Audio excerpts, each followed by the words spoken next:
I want to welcome you to the Retro Rogues Live. Please pay attention to our warning graphic. It states that the Retro Rogues Live show is intended for an adult audience and not intended for children under the age of 13. Parental discretion is advised. Again, I want to welcome you here to the show. My name is Dave Beatty. I'm one of your hosts. For nearly that last 30 years, I've been a professional illustrator and graphic designer, and I've worked for a lot of the major companies, mostly in the comic book sphere, as a professional illustrator, working on titles such as Batman Incorporated, Justice League of America, and even things you may not have heard of, like Grifter. But enough about that. I want to welcome back my co-host. This is Mr. Eric Alexander. Please tell the folks, hopefully watching or listening at home, a little bit more about your professional background. Hello, everybody. Yes, I'm Eric Alexander, also known as Bass God 14. That's Bass God 14, not Bass God. That's Bass God, like a bass guitar. And in addition to being the co-host on the Retro Rogues Live, I'm the chief financial officer of a small film production company in Arizona called Bad Bob Productions. And I'm also the executive producer of a film called Staycation, which is currently on its on-demand phase on Indiegogo and actually going to be filming next month. So on tonight's show, we're going to be talking about the latest episode of Falcon and the Winter Soldier. I noticed Eric just sent me something about a Munsters Remake news. We're going to be talking about Chipotle's first quarter. No, we're not going to be talking about their first quarter earnings. But anyhow, we're going to be talking about the pop culture news. We're going to talk about have another segment of the Collector's Corner. And, hopefully a little bit of streaming wars in there as well. So we hope that you will stay around and participate by being a part of the Rogues Gallery and commenting during tonight's show. We want to hear your thoughts and opinions. All right, so we'll just go ahead and get into our main topic. We're going to be talking about Falcon and the Winter Soldier. This is the latest episode. Of course, it's on Disney+. The name of this episode is Truth. All right, so initially, what we always do here at the beginning, at the top of the show, we like to talk about our initial impressions of the episode, basically trying to say spoiler-free. Again, spoiler-free. Our goal is going to be not to hopefully reveal anything. If you haven't seen it, hope you can still enjoy it. But just tell you our initial impressions of what we thought of this particular episode. Eric, why don't you go first and tell us what you thought of this episode of Falcon and the Winter Soldier, Truth? Well, I thought the name was kind of interesting because I'm not sure how much truth was in this. I got to say it, right off the top, I was a little surprised. There's two issues going on for me. There's the story, and then there's, I guess, sort of the political undertones of this particular episode. I've talked about this before. I don't like to mix the two very much. I like escapism. I like to not be thinking about everything else that's going on in the world when I'm watching a show like this. But they keep bringing me back to it. And I'll tell you, I don't appreciate that. And that's why I think it's ironic that this is called Truth, because I don't think it's truth. I think a lot of it is propaganda, and it's truth from a certain perspective, but that doesn't mean it's actual truth. But as far as the story was going, I was very surprised how this episode started out. I felt like we definitely, there's definitely like the Danger Will Robinson thing going on in my head. We've talked about the trope train. Are we going to Trope Town? And I think we are. And I was really disappointed in that. Very disappointed in that. Obviously, we do still have one more episode to go. But I was a little bit put off by that. You never know. The last episode, they could sort of redeem themselves. But where I see things going, well, where we are, I feel after this episode is definitely in Trope Town, and it starts right at the beginning.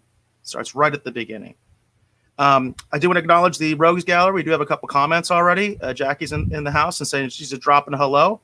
Says, hope you're all safe and doing well. It's been a while since I've checked in. It has been, and we're glad to see you here, Jackie. We really appreciate you checking out the show. And if you've seen the episode and have any comments, we'd love to hear them. If you haven't seen the episode, you can tell us why. Why haven't you watched it? Maybe you've been too busy. Maybe you're just not interested in it. We definitely want that kind of feedback from our audience about what they think about this and whether they're watching. Because we have got that a couple times, Dave, where people have told us, I'm not watching this. So it does beg the question sometimes of are we hitting what our audience actually is into? So, and Hollywood Jackson is also in the house, and he says, hi, guys. Hi, everyone. Hi, Hollywood Jackson. Great to see you. Again, if you have any comments or if you've been watching the show, and again, if you haven't been watching the show, I'd love to know why. So. All right. So, hi, Jackie. Hi, Hollywood. Let me just go ahead and every time I say Hollywood Jackson's name, every time I say Hollywood, I want to say Wolfman right after because I immediately think of Top Gun. All right, so let's let me just say that as it currently sits, we are on the trope train, the trope train headed to town. Took an extra out. I wanted to say that we are on the trope train headed to town. That's where we're going. I am not happy about that. Not at all. I feel like that. While and we'll get into the spoilers here in just a little bit. But I do agree with Eric. I think we're headed to trope town. So say that 5 times as fast, Dave. Trope town. All right, so we're headed to trope town, and I definitely not happy about it. How many times can I say that? Because so here's my deal. The episode before I feel like was the high point for the show so far. Definitely the high point. I did not hate this episode. I am not hating this show by any stretch of the imagination. There's a lot of interesting things that are happening here. But I'm definitely, I feel like that they definitely took a drastic turn on 2 characters in this episode. And I can't really get too much further into it until we actually get into spoilers. So overall, I was like, I liked it. I can't get further into it till we get into spoilers. So I guess that's the thing. I really feel like this next episode is going to really be telling, you know what I mean, for how I'm going to feel about this series overall. Where this last episode goes is going to really say a lot to me. It doesn't mean I'm going to walk away from the MCU by any stretch of the imagination. It's not that at all. But again, I can't get too much more into it until we get into spoilers. Yeah, like I said, we're definitely on the trope train for sure. All aboard, I guess. I do want to mention a benefit that you gave me, and we can also give to anybody that has not seen the episode. There is an actual after credit scene. I don't like how the MCU shows are doing that, how sometimes they have one and sometimes they don't, because the credits are really long on these things. They're like almost like 10 minutes, they're well over like the 5-minute mark. And so you get used to the fact that there is no after credit scene. So you just turn it off, right? Well, that's what I do. Once it starts playing the credits, I just turn it off. And I wouldn't know if there were an after credit scene unless somebody told me, which in this case was Dave. Dave gave me a heads up that there was an after credit scene, so keep watching. But I want to put that out there because I'm a little frustrated by that because it did the same thing in WandaVision. It's like the last 2 episodes have an after credit scene, and of course that's even a longer series. So you're 8 episodes in, kind of used to the way things are, and then all of a sudden now we have after credit scenes. It's a weird thing, and I don't like it. I've always enjoyed after credit scenes in the MCU. In fact, a lot of times I'll think the movie itself wasn't very good because there are MCU movies I didn't like that much that are, just not my favorites. And then they'll have a nice after credit scene that gets me interested in the next movie. And then the next movie actually turns out to be really good. That's happened to me several times. So I do enjoy that stuff. I just wish they were a little bit more consistent about it because, it just kind of comes out of nowhere. And in this particular one, I felt that after credit scene was fairly relevant. I feel like it's going to be absolutely relevant for the next episode. It's not necessarily something you have to see, right? Because I think you kind of know where things are going anyway. But I just wanted to throw that out there that there is an after credit scene. Yeah, it is weird and haphazard how they've been handling the after credit scene in the Disney Plus shows, at least as far as Marvel's concerned, because the only reason I even know there was after credits scene is basically because my wife Mike and I were talking about the episode, and I was complaining about some things I didn't like, and then talking about some things I did like, and we were just kind of bantering back and forth amongst each other. And then lo and behold, here the after credits scene starts playing, and that's when I texted you, Eric. I was like, "Oh, there's an after credits scene. Who knew? Yeah. Surprise!" Exactly. And that's the thing. It's like I wish they would either have every episode have an after credits scene, or just don't do it in the Disney Plus shows at all. Because you don't know when you should really have to be kind of paying attention to it.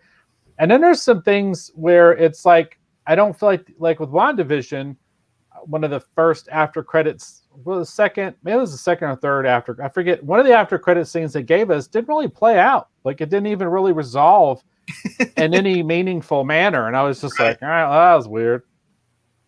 Yep, that's very true. I think I know exactly which one you're talking about. And there is a whole story to that. I think I've actually heard the director and some of the creative team talking about that. Things that were supposed to happen in WandaVision and didn't. And it's kind of funny because even that stuff that was supposed to happen still has nothing to do with all the rumors and the hype and all that kind of stuff. It wasn't anything that people were predicting or saying was going to happen, claimed insider knowledge. Nope, none of that stuff. It was something completely different that they were going to do, and they just didn't do it because they had, I think, issues because of the pandemic and things like that, reshoot problems, getting people back, all that kind of stuff. So they had some issues, and it's very jarring actually, because you can kind of tell there's like a big hole at the end of WandaVision. You can just feel it, and they've admitted to that. There was a whole sequence that was supposed to happen that didn't. It'll be interesting to see if ultimately Falcon and the Winter Soldier have that kind of issue as well. If we do kind of see something where it's like, oh, they totally were going to do something here, and then nothing happened. I guess we won't know for sure until the last episode if that's going to be the case. So far, I feel like they're pretty much doing what they wanted to do. Good, bad, and different. I think that they kind of have their agenda here, and they definitely are promoting it. I did want to mention that it was interesting because I talked about this in our last review. This show had been on a good scale for me personally, and also apparently with the audiences, out there in the internet world, because I've been checking the IMDb ratings, right? And I mentioned the IMDb ratings up until episode 4. That was the one we reviewed last week. We actually did 3 and 4 at the same time last week. For anybody interested in our review of those episodes, we did them together. And what's interesting is the IMDb ratings have been going up every single episode. From episode 1, 2, 3, 4, they've always been going up. This is the first time they dipped. I just want to throw that out there because it might be possible that, it's because it's a newer episode, but hey, I was talking about this last week and that didn't affect the previous episode. Episode 4 was the highest rated episode. It is the highest rated episode as of us talking right now on IMDb. So this one took a dip. Now it is the second highest rating. So full disclosure there, it is the second highest rated episode, but still this is the first time the series took a dip. And this is a very short series. This is a mini series. We've only got one episode left. So I just want to throw that out there because I definitely felt that personally. And apparently I am not alone because there was a dip in the ratings on IMDb for this particular episode. So I am not the only one thinking that we're having problems. Danger, Will Robinson. As you mentioned, we are definitely on our way to Trope Town. And the thing is, this episode has a lot of open doors for a lot of interesting things to happen in the next episode. But the lesson I learned from WandaVision, and then also the lesson I learned from this show in relation to the cameo that they were discussing, and that's been everywhere. That's not spoiler. There was a cameo the last episode. And I told everyone, put your expectations for that cameo in the basement because then maybe you won't be disappointed. I hope you listened to me. And then along those same lines, my speculation for the last episode and all the crazy fun things that are going to be happening are also going to be in the basement. So those of you still listening to all this nonsense circulating around on the internet about all these crazy cameos in this world building that everybody wants to have happening that actually isn't happening, if you're continuing to stay listening to all that, y'all go right ahead. But I'm going to tell you right now, my expectations for the last episode, I'm going to give you my prediction. My prediction is one simple thing I want to see happen. And my speculation for what's going on moving forward is very, very subdued. I'm not expecting much, everybody. And like I said, I like the show just fine. But I feel like that if we the hype going into this episode and the hype going into the next episode among the speculation of things that's going to happen. I mean, it's insane. It's absolutely insane. And I can tell you right now, from WandaVision and the cameo this last episode, you all should not be expecting Mephisto to suddenly show up. You know what I mean? But hey, whatever. I mean, I guess it could happen, but I'm telling you right now, it ain't gonna. No, I think you bring up a really great point, and that's that we have, for those of us that have watched WandaVision, we kind of know what the playbook is for these shows now, and it's not very encouraging. It really isn't. In terms of, if you're into world building, you're into lore, you're into all that kind of stuff, and you want to see the characters interact. In other words, you want to know what Wanda's doing while this is happening or something like that because you loved WandaVision, or you want to know what's going on with Vision right now. That ain't fucking happening, right? That just ain't happening.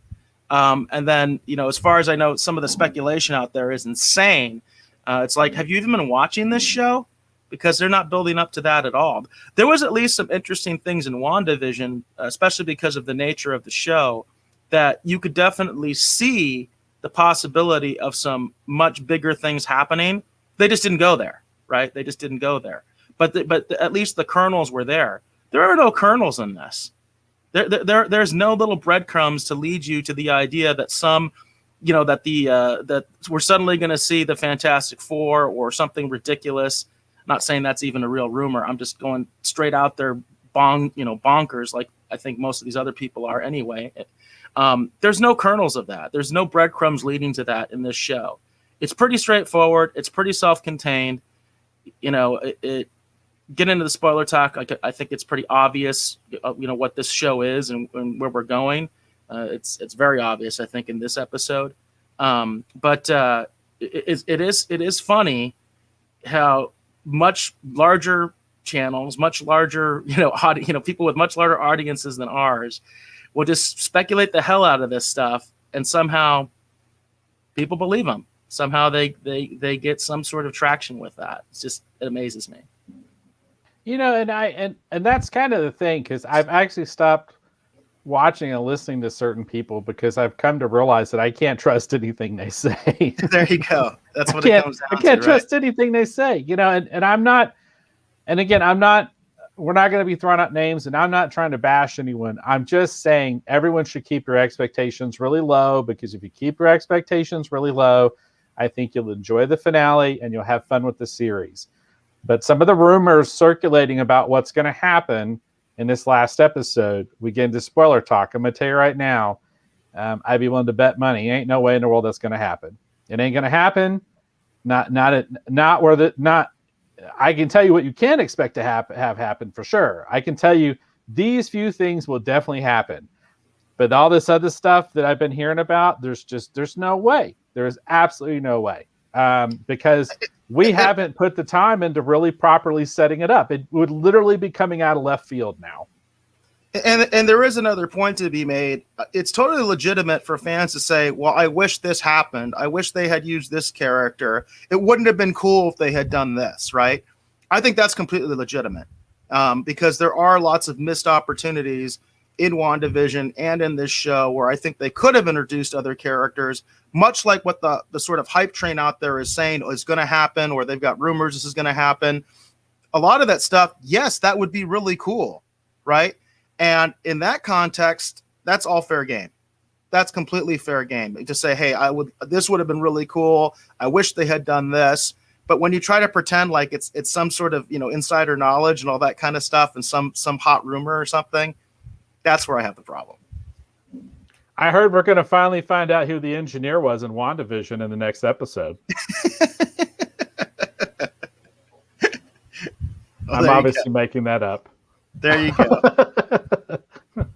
There you go. I got it from a good source. A good source.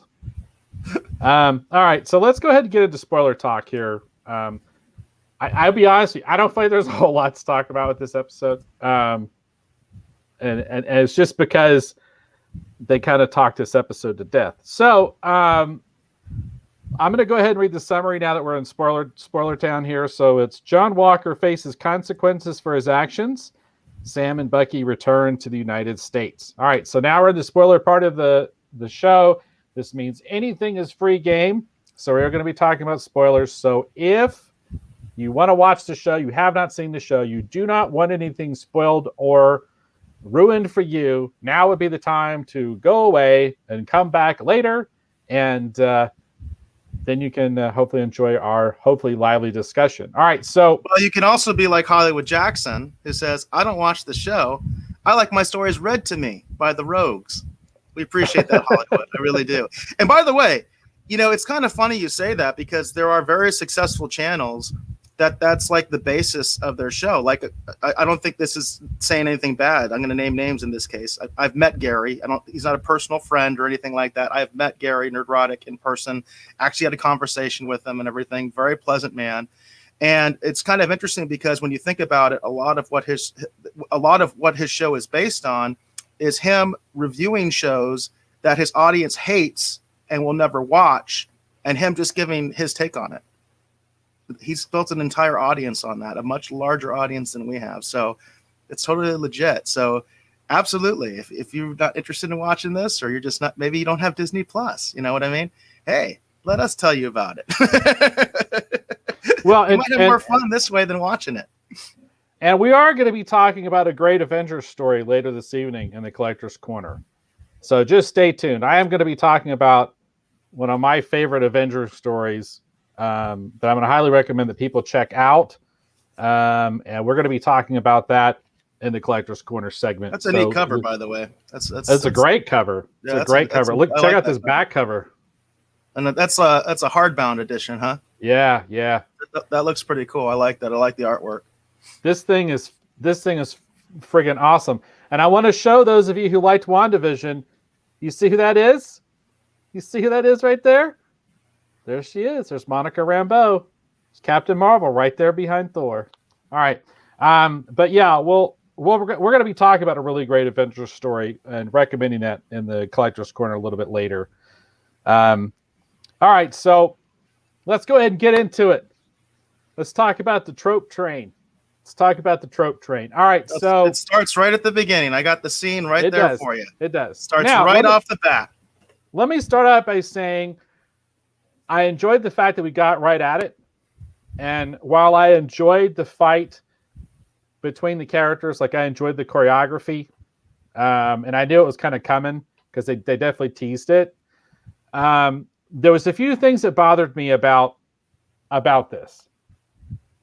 The first one is, even though I have read a lot of U.S. agent stories and I know Walker is unstable, there were things that he did in this fight that I felt like clearly they just want him to be a villain. Okay. And I don't like that, because I prefer the idea that Walker is kind of maybe a bit of an anti-hero, right? And I like the idea that he can redeem himself. Would like to think that he can come back from the mistake that he made and eventually become a hero, right? Not Captain America hero, because that's not who he is, but just that he can eventually, become a hero. So in this battle, the scene at which I think I kind of didn't like what we were doing was when they're fighting. Walker actually takes the shield and he acts like he's going to try and smash Sam the way that Flag Smasher was that he killed. And while I guess for the writers, they feel like it fits Walker and what he's going through, I honestly felt like that it did not fit the character in that moment. I really it made more sense to me when he threw Bucky and he said, "Why are you making me do this?" That to me made more sense, because it's kind of like he's fighting because he doesn't want to give up being Captain America. And I was totally into the fight up until that point. Like I was all into this, and I was like, "Oh, that's pretty good." But then when he goes like he's gonna smash Falcon's face in with the shield or whatever, I'm like, no. I don't believe that. I don't believe that from Walker. And so what I've done the last few days, rewatched the episode, And I've seen other YouTubers and other online pundits talking about, right, their feelings on the show. And I think it's definitely been cemented at this point that basically Walker is just a villain.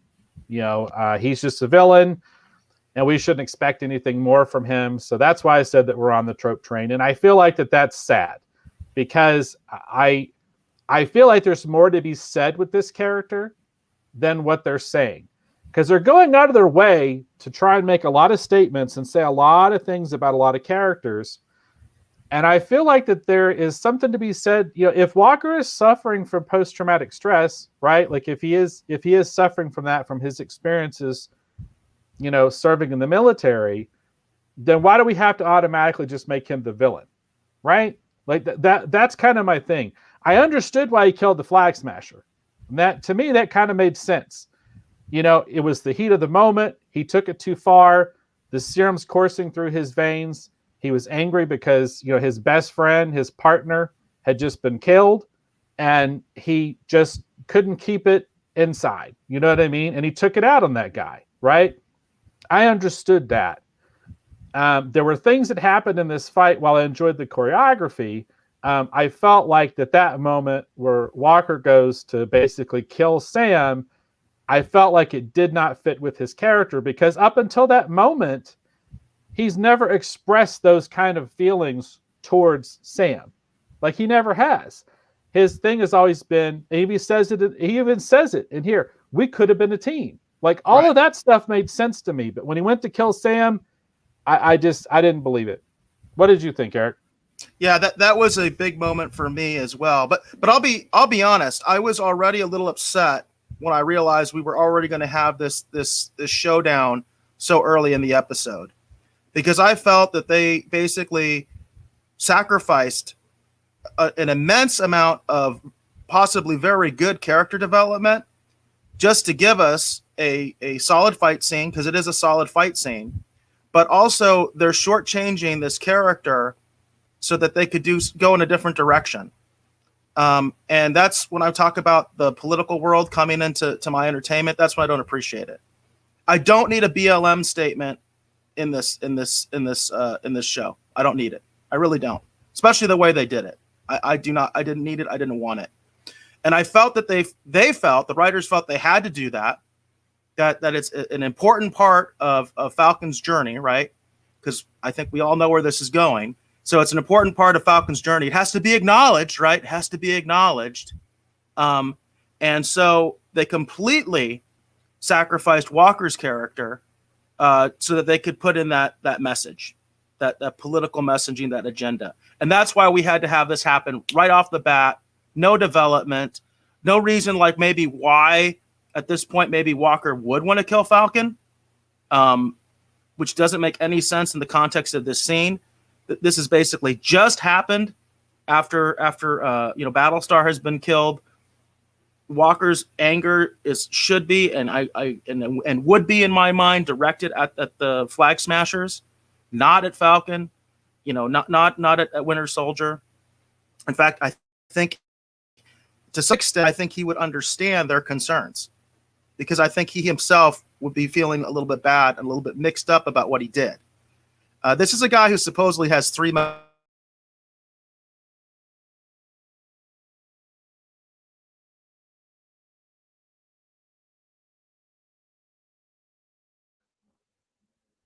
Okay, it looks like we got a little bit of a hang up here on Erickson. Hopefully it'll snap back in place here in a moment.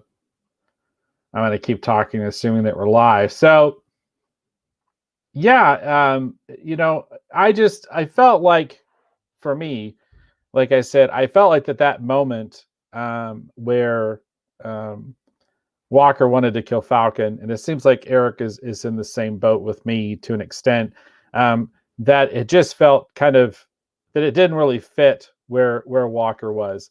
There's a lot of powerful moments in this episode leading up to this fight that I totally bought into. It looks like, yeah, Eric, he should hopefully be back here shortly.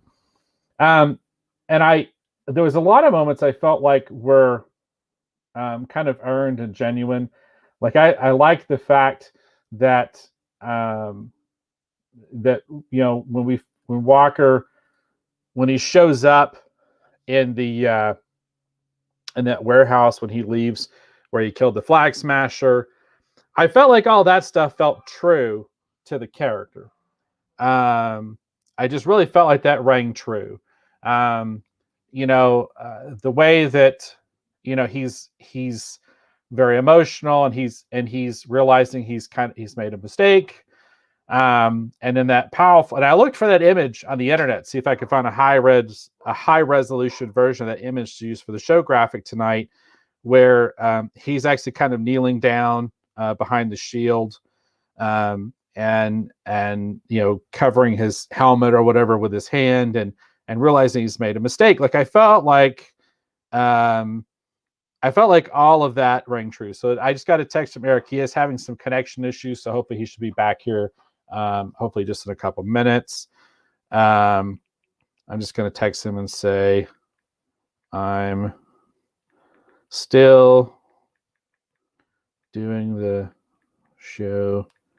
All right. So here, Eric's back already. Okay. So Sorry, yeah, Eric. Sorry about that. By the way, that's I feel very conspiratorial now that my internet went down right when I was trying to make a wider point here about the politics of the show. But the bottom line is, I felt that they took the character development away from Walker to go that way, to go that route. And I didn't appreciate it. Well, and I was just saying that I felt like that up until that moment, a lot of what they were doing with Walker, I liked, and I felt like it kind of rang true. When you see him run into that warehouse, and you can kind of see him, he's almost like mentally beating himself up, realizing that he'd made a mistake.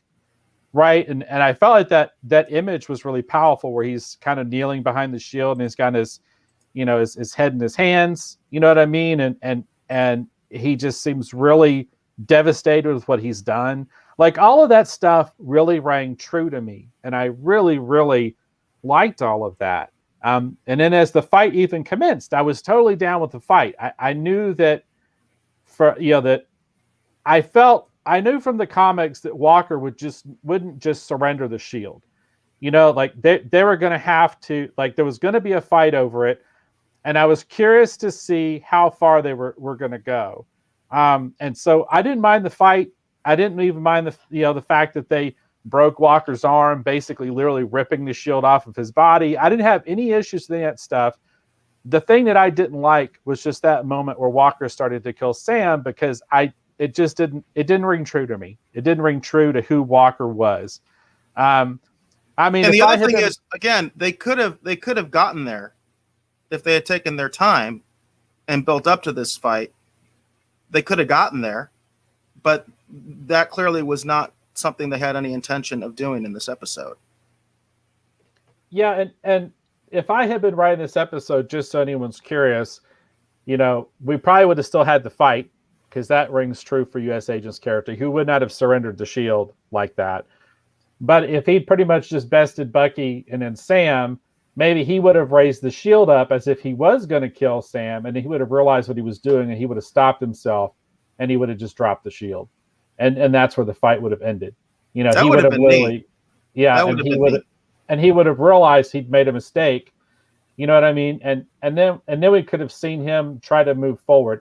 As a damaged Captain America figure, whatever, I feel like there's value in that. But the way that they've done it now, he's just your comic book villain, I like your version a lot better, Dave. Your version would have made a lot more sense. Kind of like, oh, what have I become? That kind of thing. Exactly. Having that sort of moment, that little bit of an epiphany. I think that would have been really cool. I also thought it would have been neat to see him on the run. I thought that would have been cool too. I thought the way they handled that was really cheesy, really stupid. They're really over the top with that senator or congressman character. Like he is just like a complete stock. He is he needs a mustache. To twirl his mustache and a top hat. That's how bad he is. Yeah. You know what I mean? That character is pathetic. Yeah. So I had a lot of problems, and like I said, I've been on the internet now enough, because I went out to see what everybody else was saying about Walker, And I guess I totally misread the landscape, and I guess Walker was always supposed to be an obvious comic book villain. But I was reading more into it than apparently what the writers intended. And I feel like that's kind of a shame, because I feel like, I feel like with a few minor tweaks, they could have said something that's a little bit more interesting with his character than what they've done. Because now we just kind of know what's then when would they have time to do the political messaging? You still have time to do the political messaging. And that's the thing. It's like, you don't have to take away from all this other stuff you want to do. All you need to do is just look at Walker as more of a human being. You know what I mean? And not just a typical comic book villain. And just apply a little bit more context. As Hollywood Jackson says, tie me to the railroad track. That's how I feel. There you go. Absolutely. Just go ahead and tie me to the railroad track. Because this is supposed to be like advanced writing, right? Especially because of the political stuff. It's not. This literally is tie me to the railroad track. This is the kind of writing we're getting. But it's going to be forgiven because they have the correct political messaging. Well, I will say this. I did feel like that there is a really powerful moment too in this episode that I did like, and that's where after they finally rip the shield off of Walker, and then Bucky picks the shield up, and he's standing there holding the shield, and Sam's on the ground, and he kind of looks at Sam, and he just kind of drops the shield near him, and he's like, look at what you caused because you just wouldn't pick up the shield. I felt like that was a really interesting moment between these two characters, and I felt like Sebastian Stan had some really great acting there, because he said so much with his body language and his look. You know what I mean? Just saying, this is all your fault. I thought that was pretty powerful, and I really liked it. From a again, because like I said, the characters I've been enjoying the most from the show have been Walker, who's now just a villain. Bucky, which I've been really enjoying. Which Bucky, there's still some interesting things to talk about with Bucky in this episode, and I've been enjoying, just like Eric, I've been enjoying the stuff with Zemo, and I feel like there's a lot of potential with Zemo, even though I feel like where they went with Zemo was kind of unfortunate. But I don't think that we've seen the last. We need to go there now, because that's my favorite character. So we got to go there. That's why I am so that's another reason I'm so disappointed in this episode. What they did with Zemo was pathetic. I can't believe it. I'm like, seriously, this is the most interesting character in the series as far as I'm concerned. And I know there are other Baron Zemo fans out there, because I think he's done an amazing job. They've done some really fun things with this character, some very cool things with this character. This character has a perspective that I actually understand, and it's an in-universe perspective, right? There isn't like an obvious nod to whatever's going on in our society in his argument.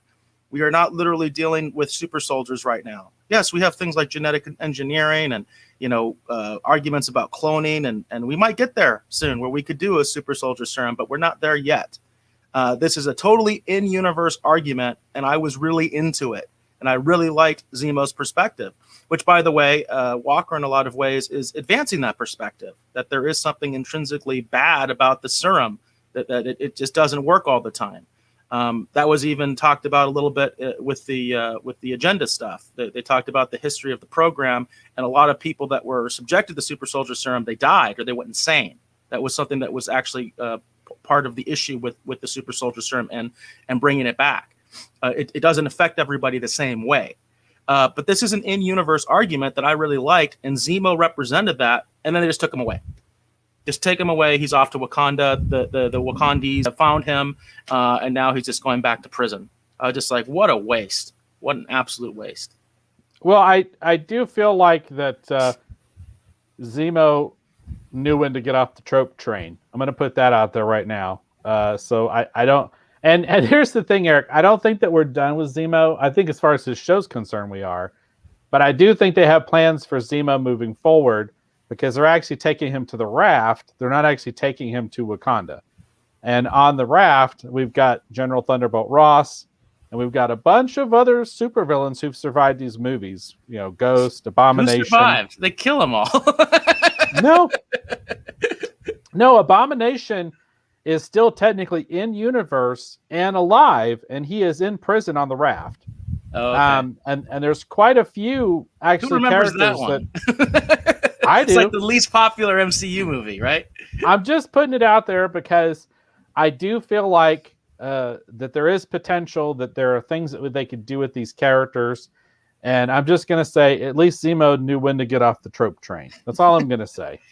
I do actually see where you're going. Even though I'm not super familiar with all that stuff, I do know enough about it to get myself in trouble. And I could see something being set up for a future installment if you want. But this is a series, and I want my series to be good because it is supposed to be a series, even if it is a mini series. I want a complete story. I don't want to be as disappointed as I was with WandaVision. I was disappointed in that finale. I felt it really didn't go anywhere. Again, I can save you a lot of trouble with WandaVision. The whole story is just get her new suit. That's really what I feel about WandaVision. All that meandering, all that storytelling, all the weird stuff going on, it was just to get her into a cool new outfit and sell more toys. And the White Vision, I really feel that way. I really feel that way because they had the potential to do so much more, including introduce brand new characters, or at least brand new characters to the MCU, where we could have seen MCU versions of all these other characters that people care about in the Marvel universe, in the MU. And Falcon and the Winter Soldier is no different. A lot of this speculation and the hype that you and I are kind of criticizing, in a way, I totally understand it because I think it's what people want to see, and they see the potential for it, but it's just not there because these writers are so limited. And I mean, they're limited obviously by budget, but I think they're also limited by their own minds and the agendas of these companies. So instead of actually introducing us to these characters and actually developing these characters, they got to go doing weird tangents and stuff like that just don't belong here. They really don't. Not in a show called Falcon and the Winter Soldier. Seriously, this is a comic book movie or comic book television series. It's supposed to be fun, but I do want the good storytelling, and I do want the character development, and I feel they're shortchanging that. Well, and I do feel like that. One thing for sure we can count on the next episode is a new outfit for Falcon. I think our so in that case, Eric, if you want to think about it, new toy. You're totally on the right train, because I definitely think we're getting. I'm on the trope train. Yeah, I'm on the trope train. Exactly where we're headed. Headed to Trope Town. So yeah. So now I will say that I did. And Hollywood does say that you have all the backstories, and that is correct. That's one thing about Dave, is Dave does have all the backstories. Let's get into it just real quick. So let's go ahead and throw the rumor out there, and then I'll quash it real quick. Okay, so not a lot of people.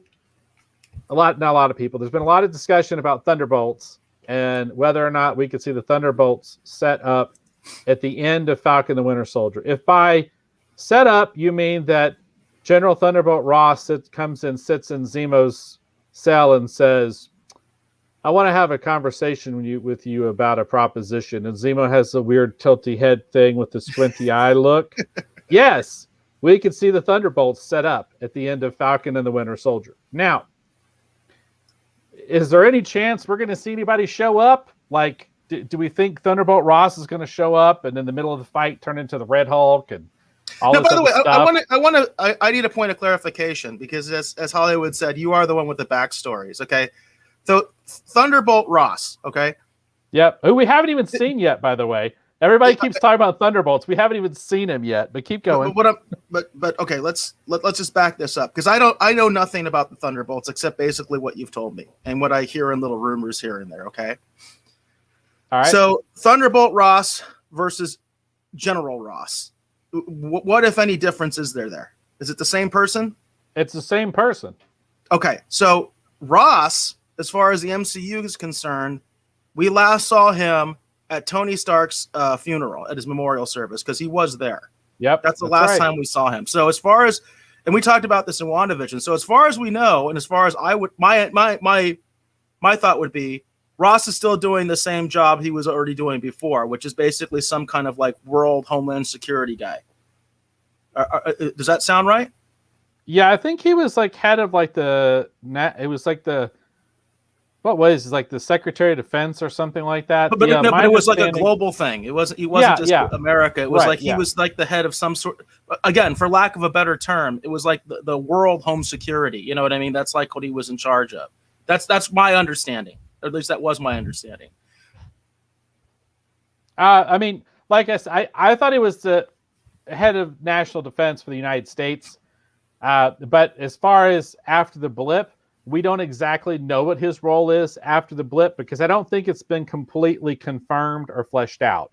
But he is theoretically still in some sort of quasi policing, coordinating with, super powered agencies That's what I would vis-a-vis. think. That's what Yeah, I would think. something like that. Is that Yes. he does something, even though we haven't seen him again since that scene in Endgame. Right. There's been no indication. In fact, I thought that was another missed opportunity. I thought Ross definitely could have and should have showed up in WandaVision. He definitely could have and should show up in this one. Whether he will or not, we don't know. I don't think he is. I don't think so either. I really don't. I just feel like they are Makes no They sense. are doing Why such not? a bad job at what was the bread and butter of the MCU, which was to connect everything together. The MCU, in my mind, is so successful because they did a wonderful job of connecting everything together. And that Hulk movie, a lot of people, they didn't like it, but that end scene, that's what basically started the MCU, is when Ross comes to Iron Man, you know what I mean, and says, "Hey, we have this project," right? That's the beginning of the Avengers, essentially, is that conversation between Ross and Iron Man. And it's just like there's so many missed opportunities here to connect the dots together at least a little bit, so we really do have a solid indication of where things are going. And it's really weird to me. I almost feel like is Feige like somehow like not as involved with the TV shows? It's just kind of weird. Well, it's strange because to me, what the TV shows remind me of is the early days of the Marvel movies, where they were kind of interconnected, but it wasn't obvious yet. And then as the movies went on and we started getting the Avengers movies, then the connections were very clear and deliberate.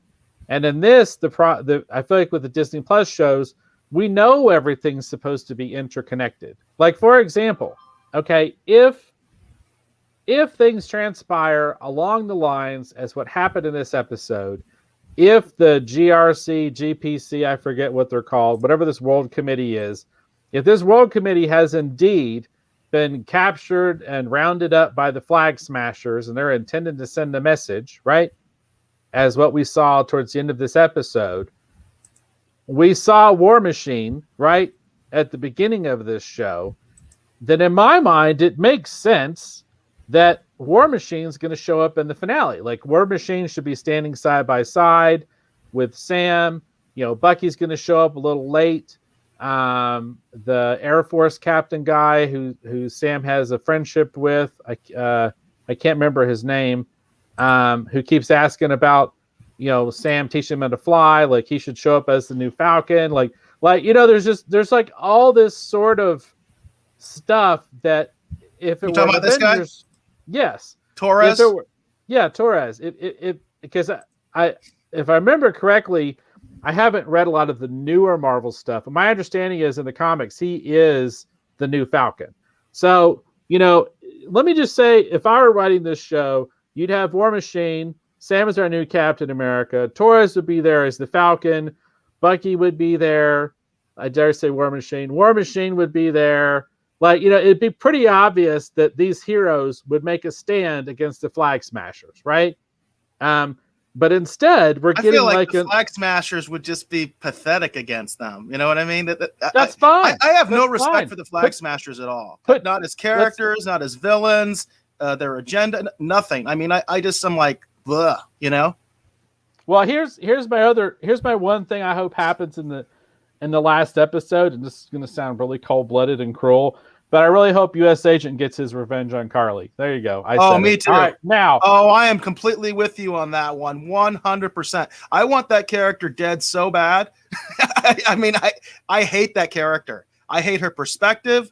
I hate her little Antifa thing. I despise the character. I absolutely think she's terrible even as a villain. I mean, I don't like her. I don't like her at all.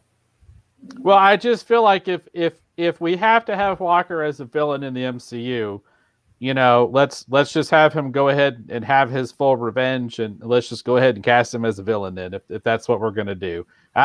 But I mean, that's what I would have had happen. But I feel like that what's going to happen is obviously Sam's going to show up in the new Captain America outfit.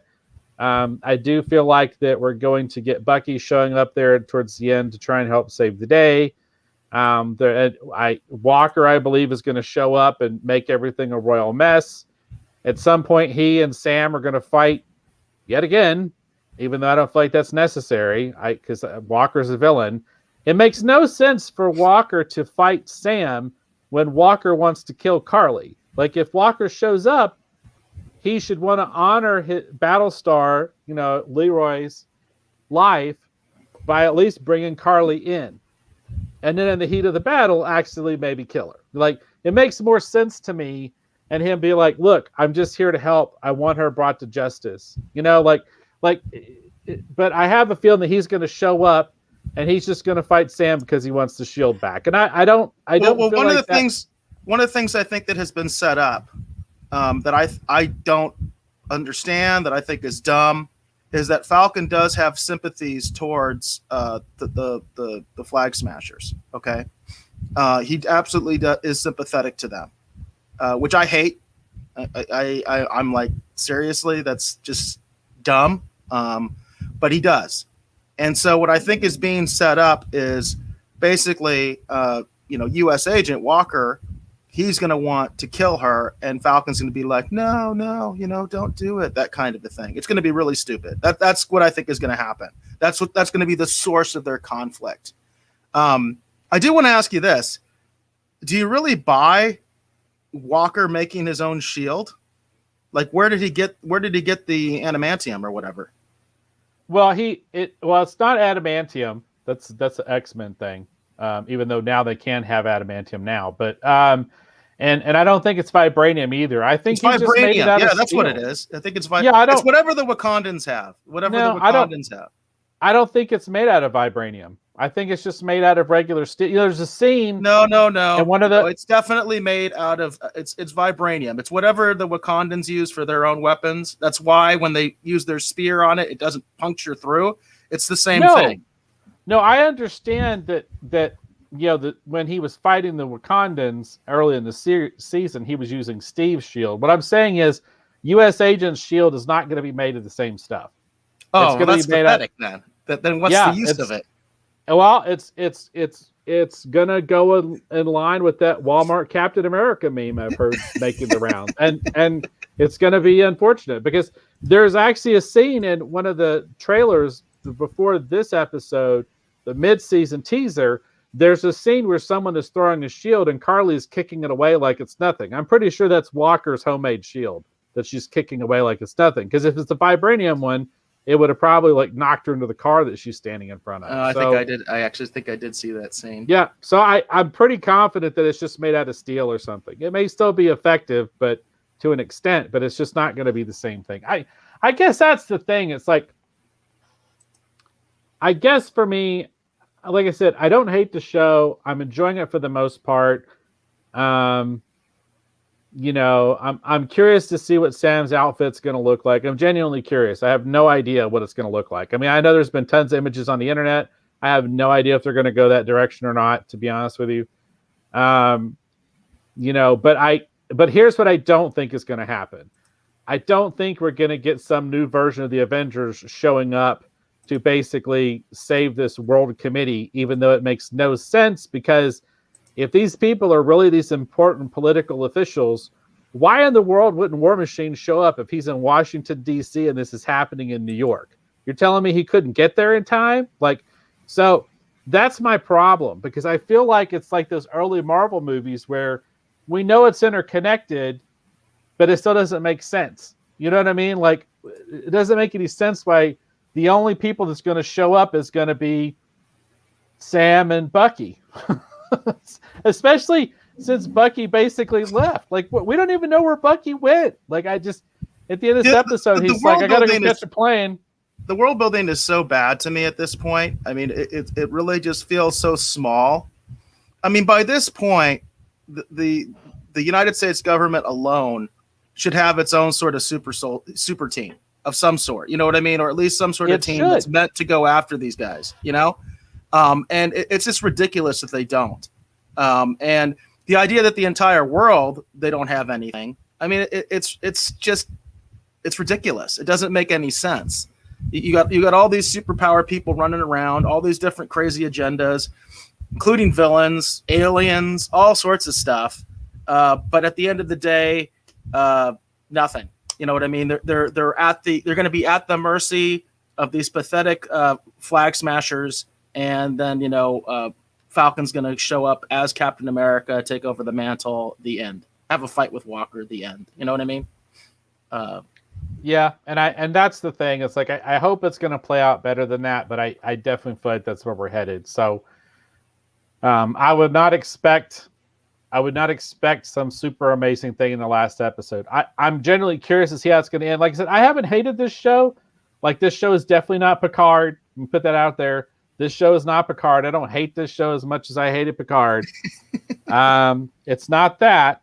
I just look at, again, potential. There's so much more potential than what we're seeing. And I guess for me, because I'm a U.S. Agent fan, having read a lot of the comics and whatever, I mean, I know he's not Captain America. That was kind of the point of the character in the first place. I mean, like, for example, I'm not a huge fan of Jean-Paul Valley as Batman, but I like the Azrael Batman. Like, the Punisher as Batman. It's an interesting idea to explore. You know what I mean? It doesn't mean he should be Batman all the time, but it's fun for some stories. So I kind of like that idea.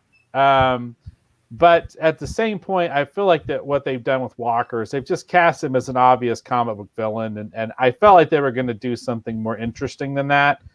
So when they wound up where they did in this episode, I was just like, okay, all right, I guess he's just a villain. He's going to make that Walmart shield. He's going to go out there and fight Sam. Okay, all right. I guess we're going to get that Captain America versus Captain America moment, whether we want it or not, I guess. So there you go. There you go. And I honestly don't really have anything else to say. I don't either. I don't either. I just, as much as I liked the last episode and the potential of what they could have done and what they could have said. And here's the thing, the messaging for all the other stuff, I don't have any issues. You want to put a message in your show or whatever. My complaint with this is I feel like that Walker as a character, based off of what they've set up, is being shortchanged. He doesn't have to be Steve, and he doesn't have to be Steve at the end of the show either. What he can be is someone who made a horrible mistake, who still wants to represent an ideal and try to become the hero that he wants to think himself to be, or he wants to be. It doesn't have to go this route. People make mistakes all the time. It doesn't mean that their life's over, because that's the message of Walker. I made one horrendous, awful mistake, and now my life is over. Now I'm nothing but the villain. Is that really the message you want to send to people? Or can you say, I made one horrendous, awful mistake. Let me pay for my crimes. Let me atone. Let me find a way to be better. Right? And that's the thing. In the middle of all this, with all the other messaging, I feel like the message is coming from Walker is almost counterintuitive to some of the other messaging, because we have someone who's made a mistake, and now for the rest of this character's existence, he's nothing but a villain.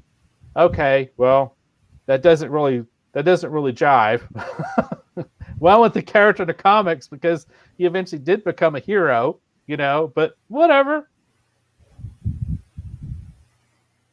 No, that's what it is at the end of the day. It is kind of like whatever.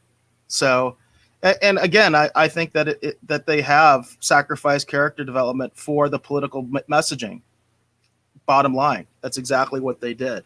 And I can see that, and like I said, I don't have a problem, myself personally, with what they're trying to say, generally speaking. But when I look at what they're doing with some of these characters, it doesn't ring true. If you're going to give us that message, then why are you showing us someone who's made one mistake, who's now a criminal for the rest of his life, right? Like, you see what I'm saying, right, Eric? Like, that doesn't match up. No, it's very inconsistent. The writing in this is very inconsistent. And at one moment you're watching a completely different show, and I don't appreciate it. I don't like it. It's very jarring, and it's funny how they'll have something that's so intense and so messed up, and then immediately you get some sort of like one of those cheesy MCU dad jokes. You know what I mean? To break the tension, and it's like it doesn't work. It doesn't work. It doesn't work at all. And I feel like, well, Hollywood Jackson says, I made one mistake and now I'm president. That's some real life right there, Hollywood Jackson. That's some real life right there. Yeah. And that's kind of my thing. I guess that's my review of this episode. Whatever. That maybe that just kind of sums it up, because I just don't understand how what they've done with Walker syncs up with what I thought they were trying to say with this show, right? The show to me seems to be about second chances, right? Like, that's what I'm thinking. The show's about second chances, right? I have this weird feeling that somehow Carly's going to be redeemed at the end, even though maybe she shouldn't. She's killed more people on screen than Walker has. Okay, I understand that Walker was a soldier, but let's be honest. But her cause is just, Dave. But her cause is just. And Walker wants to represent America, which is bad. And that's, I think, at the end of the day, that's the message of this show. And that's what I'm sick of. Okay? Yeah. Her message, her Antifa globalist bullshit message is good. Walker's message as being a champion for America is bad. That's what I think this show's about. And see, I thought we were going to get an interesting, nuanced, balanced view that, depending upon your perspective and the way that you go about achieving your goal, that's maybe what makes you evil, right? The way that you go about it. But instead, Walker bad, Carly good, whatever. There you go. Exactly. That's my whole thing with this episode.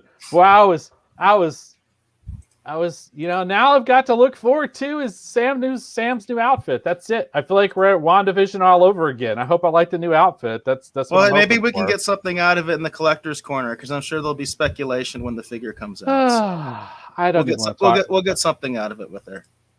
Because by that point, I'm sure that'll be a big deal when it happens. So. But see, by the time we get to that point, I won't want to talk about it in the collector's corner. That's the problem. Hollywood Jackson, I like the way you think. I'm ready for Norris versus Picard. Yeah, there we go. That's a great idea.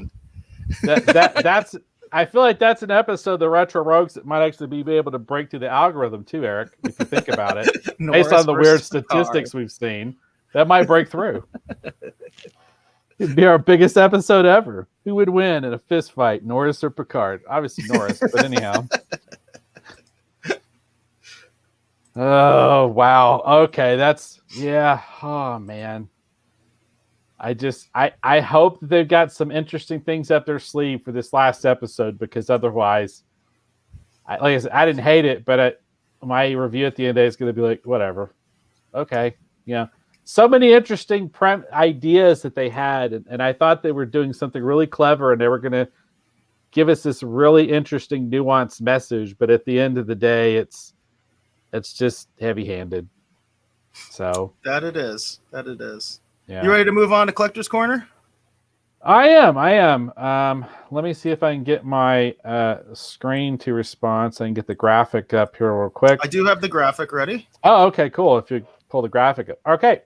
All right, so we're here for another installment of the Collector's Corner. Here in the Collector's Corner, we like to talk about some of the fun things that people like to collect, like comic books and action figures and trading cards and, maybe statues. I don't know. Just all the fun things that people like to collect. That's what we like to talk about here in the Collector's Corner.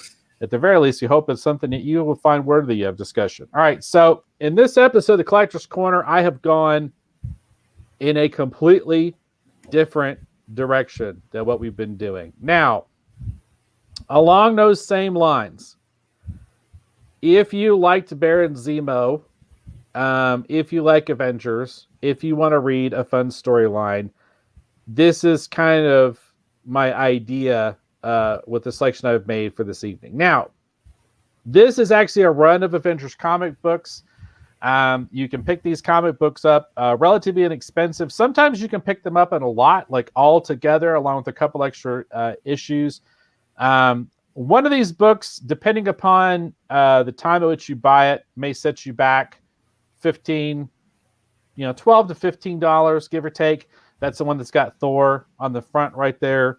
Occasionally the one that's got Black Knight. He's the guy wearing the helmet. That one that looks like he's a portrait of him. That one can sometimes set you back a little bit because that's the 25th anniversary cover with this special border.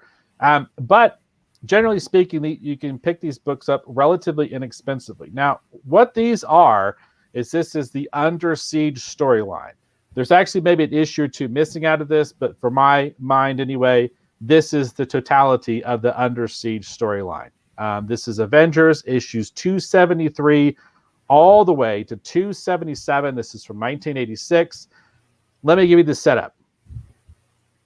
Baron Zemo has assembled a new Masters of Evil. Now, we've never seen the Masters of Evil in the Marvel Universe. Let me tell you who the Masters of Evil are. The Masters of Evil are a group of supervillains that band together to destroy the Avengers. Okay? So Baron Zemo has assembled a new Masters of Evil, and he's called it together with all these different personalities. And what Baron Zemo has managed to do with this new Masters of Evil is take control of the Avengers mansion. And then as the Avengers are showing up to respond to what's happening at the mansion, they're kind of taking them out one by one. It's a really awesome, fun storyline. You get a lot of Avengers characters a lot of us have known, but come to know and love from the movies. You've got Ant-Man in this. Wasp is in this. Monica Rambeau, who I was talking about. Monica Rambeau, Captain Marvel, is actually in this. We have Thor. We have Captain America. And we have some other characters that we haven't met yet in the MCU who we will be meeting soon, such as the Black Knight. Black Knight has been confirmed is in the Eternals movie. Black Knight is in this storyline. And also some characters who we haven't seen at all, like Hercules. Hercules plays a big role in this. This is a really great, fun Avengers storyline. I highly, highly recommend. Again, you can pick them up really inexpensive. It's a really fun read. It's a fun series of comics to have in your collection. Not any speculation on these. This is just a great run of Avengers comics I thought would be fun to recommend for people to check out. And then as I showed earlier, you can actually, if you want, you can actually pick up the trade paperback. There's a lot of different versions of it.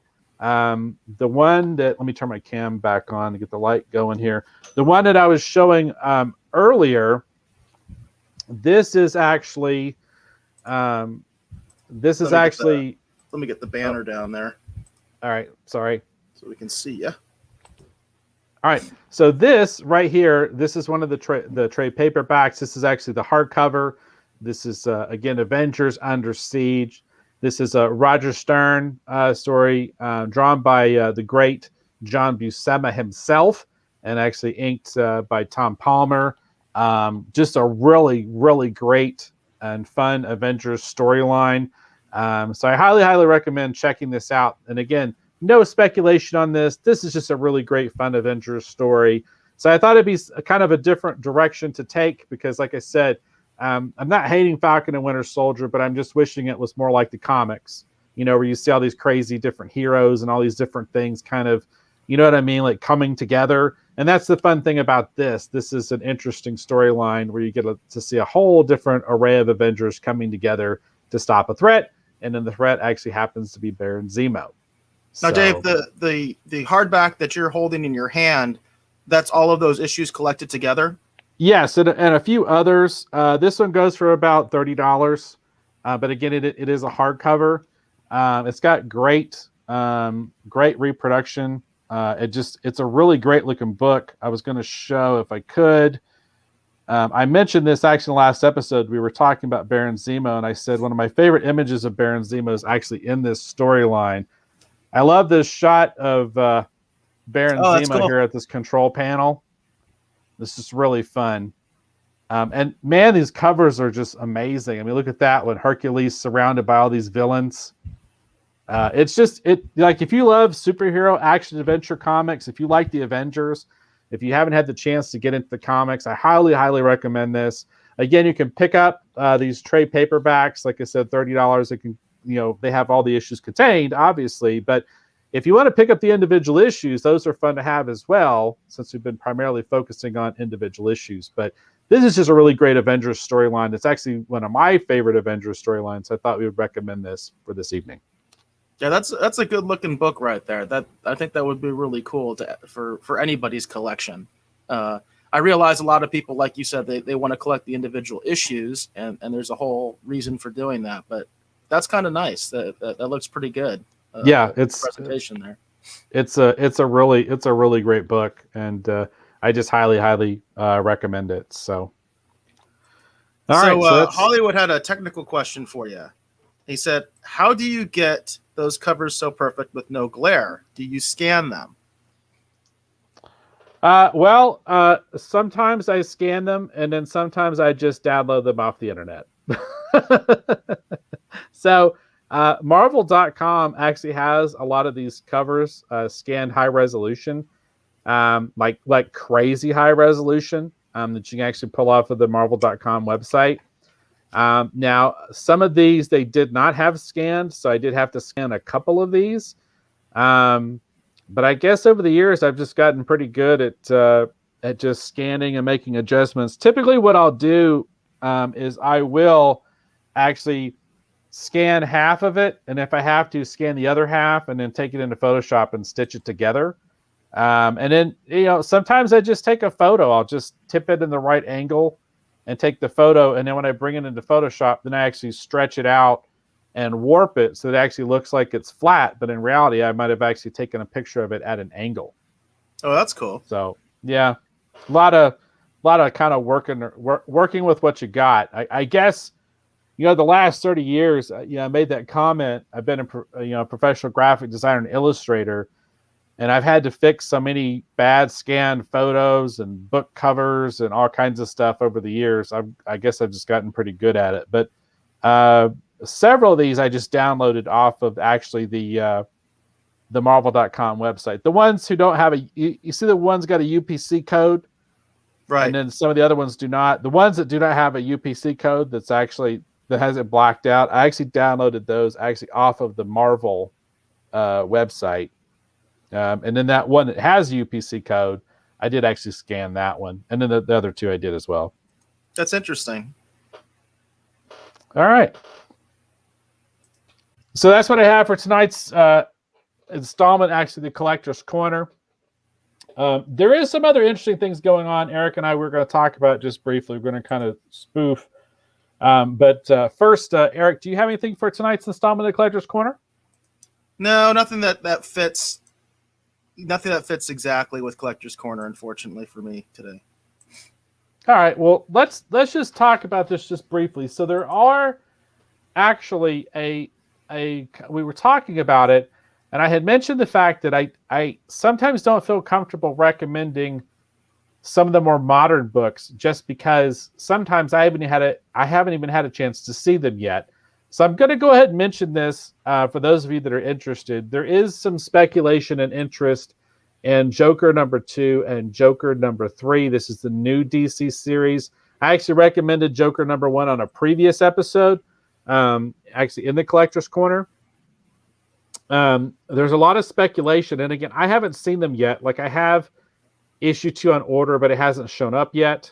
And then issue 3, I don't think I'd actually ordered it yet, to be honest. But anyhow, the rumor mill is that Bane, if you saw Dark Knight Rises, if you're not a comics fan, that might be where you know Bane from. But if you read the comics, he's a very different character. But Bane, his daughter, what that actually means, we don't know yet, is actually debuting either in a cameo or in a limited role in issue 2 of the Joker.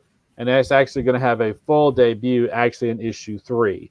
And there's a lot of speculation and a lot of talk going on in the collectors kind of community about people recommending issues 2 and 3, are mostly recommending issue 3, actually the new Joker series, primarily because we have the debut coming up of actually Bane's daughter.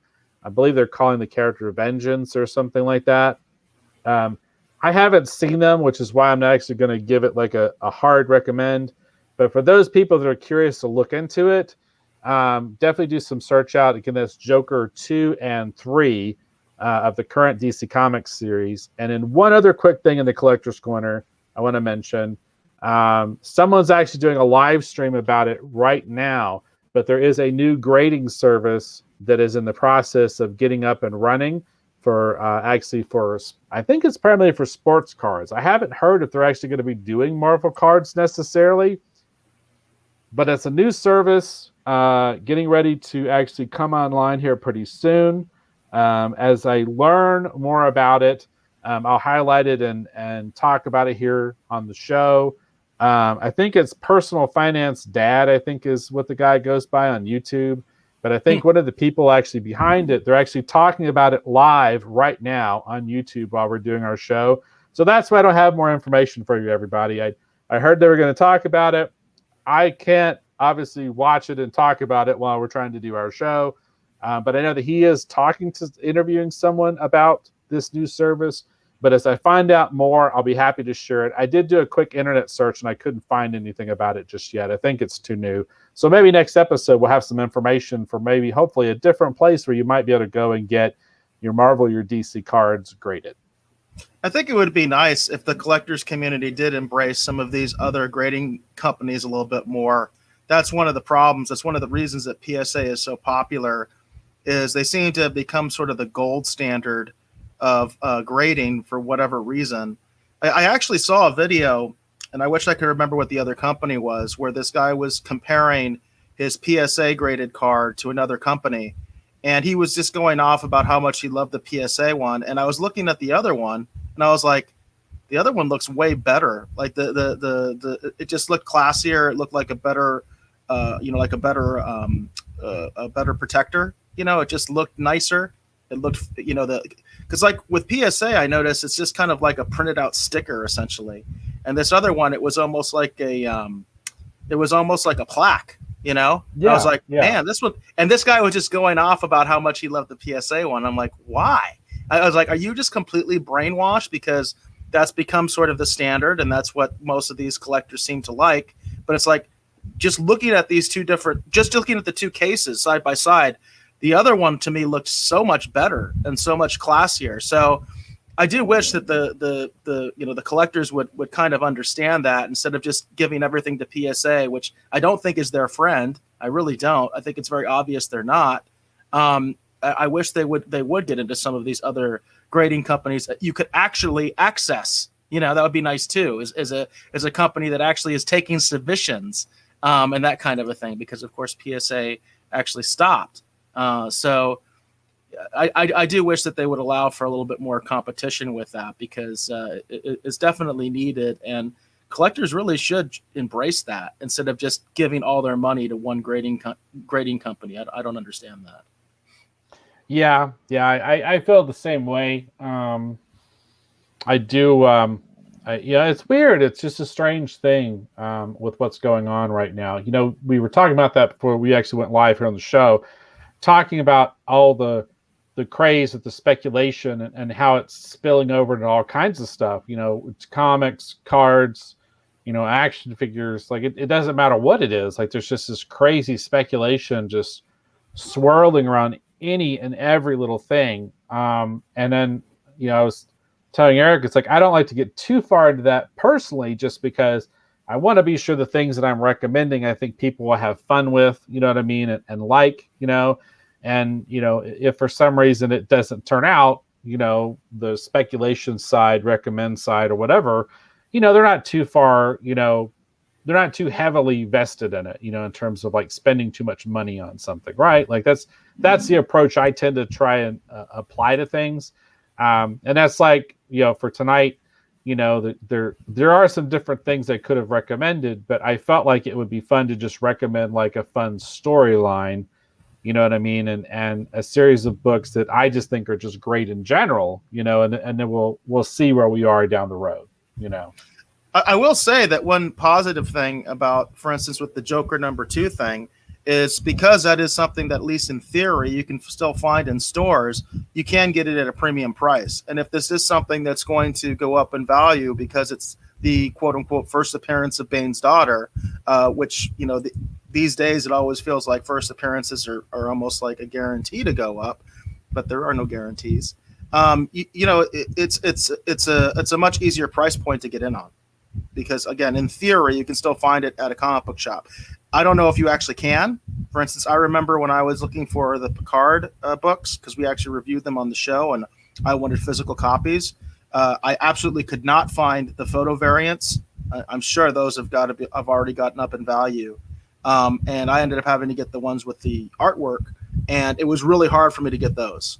I had to go to numerous shops that they were constantly sold out. And it was a really mediocre storyline, right? I mean, we thought, you know, it wasn't really that great, right? So, and it really didn't fit Picard well at all, the actual series. But I would imagine they're worth some money, you know what I mean, at this point, because there was a high demand for them, I'll tell you that, because they were constantly sold out of those books. So maybe with Joker 2, there's a little opportunity there for people to find that book in the wild, and you never know, might go up. That's the trick, if you can find it.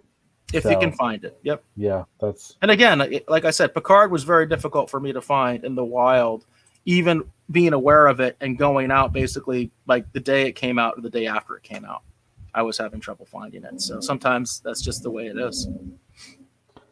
So yeah, so what we're saying is if you're an investor and if you can find it, perhaps you can purchase a copy of Joker #2. There you to go. The A-Team score.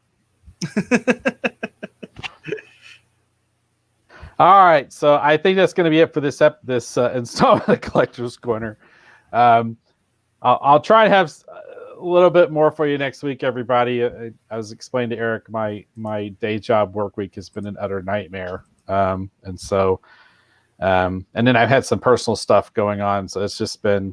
And nothing bad. I don't want to mention what it is, though, because I don't know if it'll get us banned off the internet. But anyhow, I think everything gets us banned. Seems like I don't sneeze. think we can say anything without getting banned. I mean, my entire internet just went down because I was saying something that could be viewed as controversial. I'm sorry, but I do get conspiratorial about this stuff sometimes. Yeah. All right. Well, let's go ahead and segue into pop culture news, if that's okay. Sounds good to me. I'll set it up here real quick, and then we'll get into talking about this. So here in the pop culture news segment, we like to talk about things that are happening in the world of pop culture news. I ideally hope it's something that's either piqued my interest or Eric's interest, but at the very least, we hope it's something worthy of discussion. That's what we like to talk about here on the pop culture news. All right. Eric, do you want to go first tonight, or do you want me to go first tonight? Yeah, I'll go ahead and go first on this one. I've got several articles, so I gotta prioritize this and figure out which one I want to do. Okay, we did one in the lead-in, so I got to do that one. This one's interesting. This apparently is a rumor. This is from Loudwire.com, and the article reads: Rob Zombie is rebooting the Munsters. It's rumored to be a Peacock exclusive, and again, that is just a rumor. So it says, Rob Zombie and Mid-Century TV's The Munsters will soon come together on screen as the Three from Hell author and musician has landed yet another classic entertainment property on which to put his unique stamp as a filmmaker. And the project's rumored to be part of NBC Universal's new streaming service, Peacock. According to Bloody Disgusting, the gossip on Monday, April 19th, was that the solo artist and former White Zombie band leader, also known to horror movie devotees for his Firefly trilogy, that's House of a Thousand Corpses, Devil's Rejects, Three from Hell, among other scary flicks, would most likely make The Munsters as a Peacock exclusive to premiere on streaming and in theaters at the same time. Now, right there, I'm wondering how that's supposed to work. And this is supposed to be a rumor, but it's like, is this going to be a series or a movie? And if it's going to be a series, are they basically saying the pilot's also going to be put out there theatrically? I don't think we've seen that since Buck Rogers, have we, Dave? Yeah, well, I mean, I remember them doing that also with Battlestar Galactica too. But There was Battlestar a Galactica was after theatrical. Buck Rogers. I'm saying we haven't seen this since Buck Rogers. That's the last time I remember anybody trying to do something like that. Well, like I said, trying to remember. I think there is nothing in modern memory that I can think of where they did that. No, not yet. Not in modern memory, but I just remember. I remember seeing Buck Rogers in the movie theater. I remember seeing Battlestar Galactica, and it was the pilot. It's definitely been a while since we've seen that for sure. Irregardless, I mean, I do know that there have been TV movies that were released, internationally, right? The TV movies that were made in America that were like the Ewoks movies. I know that they were released in Europe theatrically. They were theatrical releases, but here they were just TV movies, which, by the way, those are available on Disney Plus now. But I'm really wondering if there's any credence to that at all. Also, remember, Universal doesn't have that deal. So there is a red flag on this article in terms of that, because we've actually discussed the Universal deal numerous times on our Streaming Wars coverage. And their deal basically is that after a certain theatrical window, which is much shorter than the standard theatrical window, they can put their stuff out on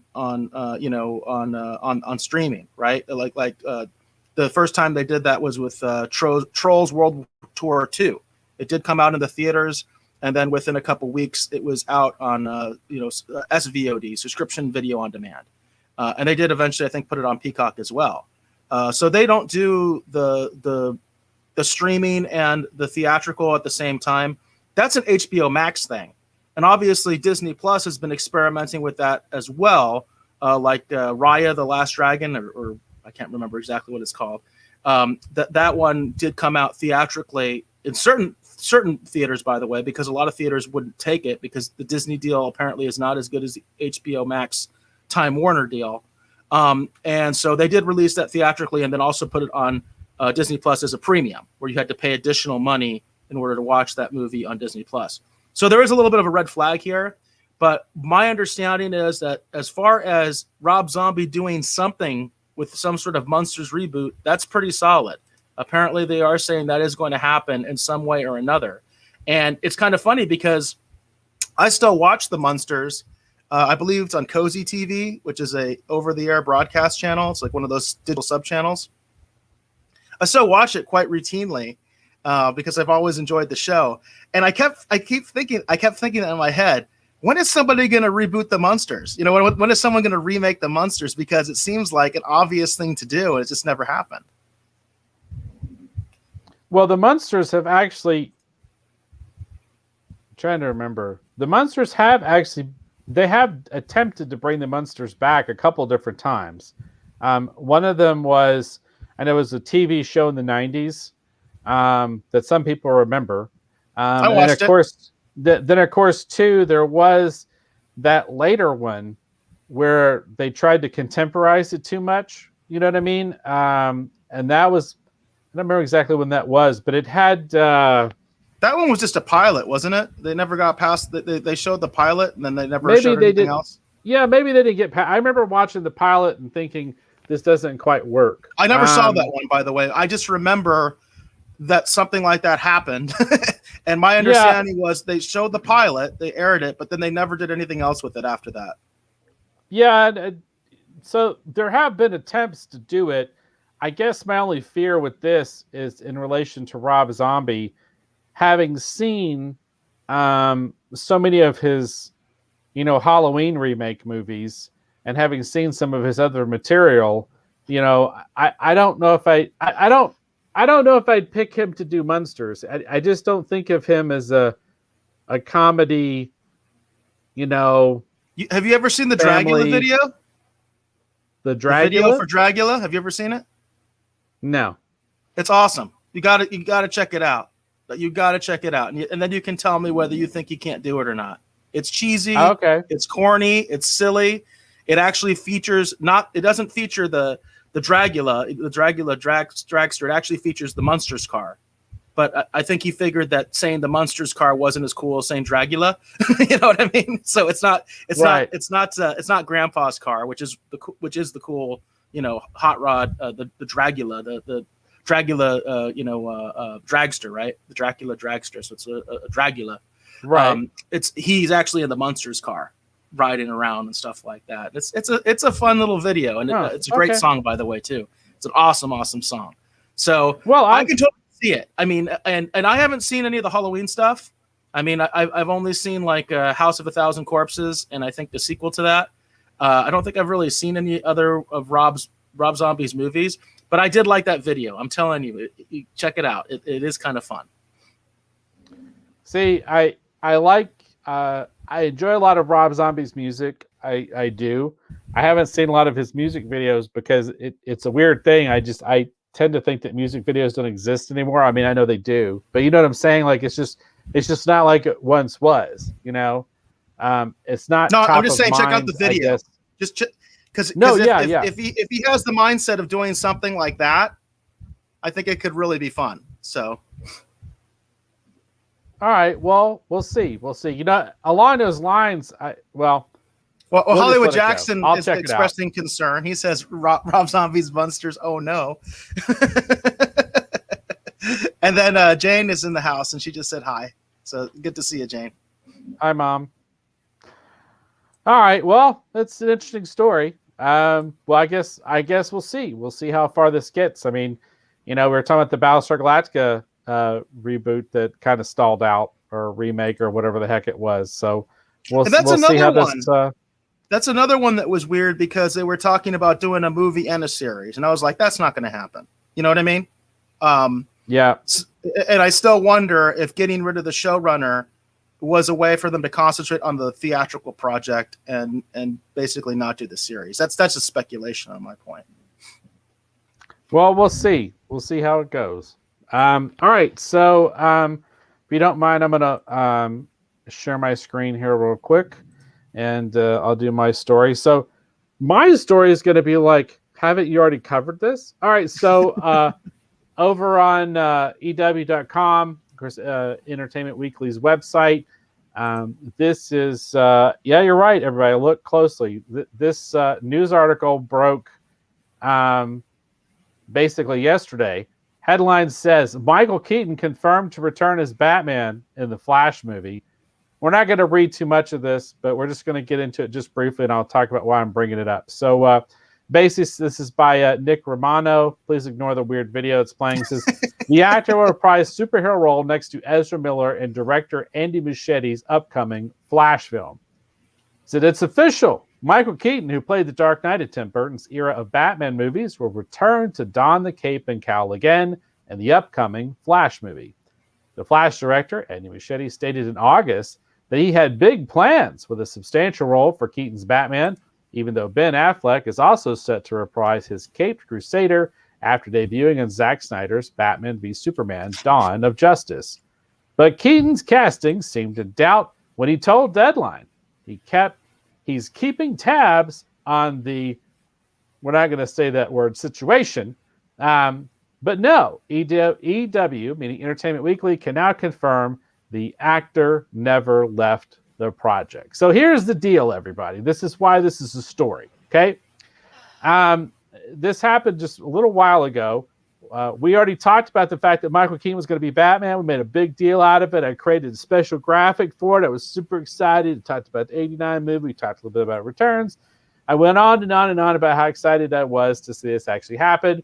And then basically Michael Keaton just poured some water all over this flame to extinguish it because he said he was concerned about what was happening with the pandemic, whatever you want to call it, situations going on.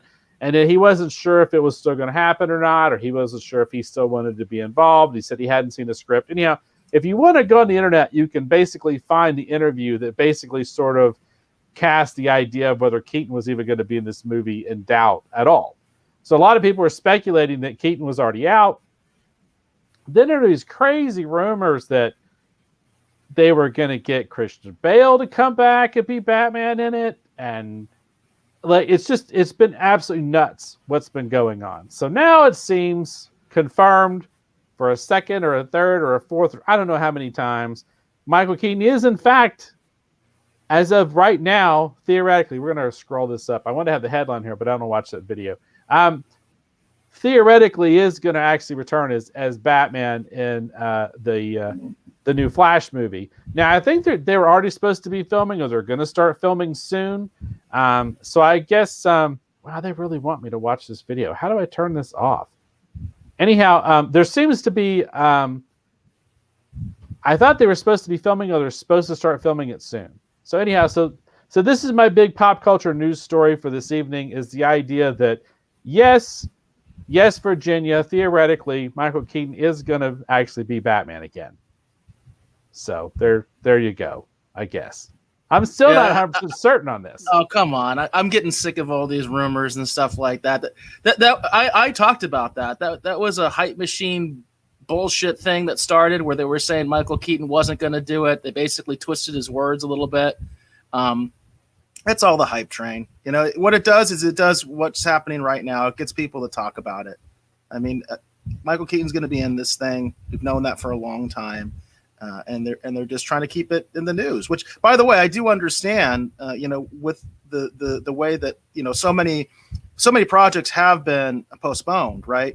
And they, especially in terms of actual filming, a lot of filming has been canceled, right? So I do understand them wanting to keep this in the public eye, but come on, this is old news. We all knew this is going to happen. Short of them just not doing the movie, Michael Keaton's going to be in the Flash movie. Yeah, I felt the same way, but I thought it'd be worth bringing up because it's like, it's weird. It's like that news item that still keeps circulating, right? It's the rumor thing. It's what anti-social media is built for. I brought up one of those articles too, and I was just like, these guys. I mean, it is what it is. I mean, hey, they get an audience. They get recommended on my feed, so it is what it is. All right. Well, there you go. That's the only pop culture news item I have for this evening. I do have two brief things for streaming wars. Do you have anything else for pop culture? Yeah, I got some sad news. I don't know if you had seen this.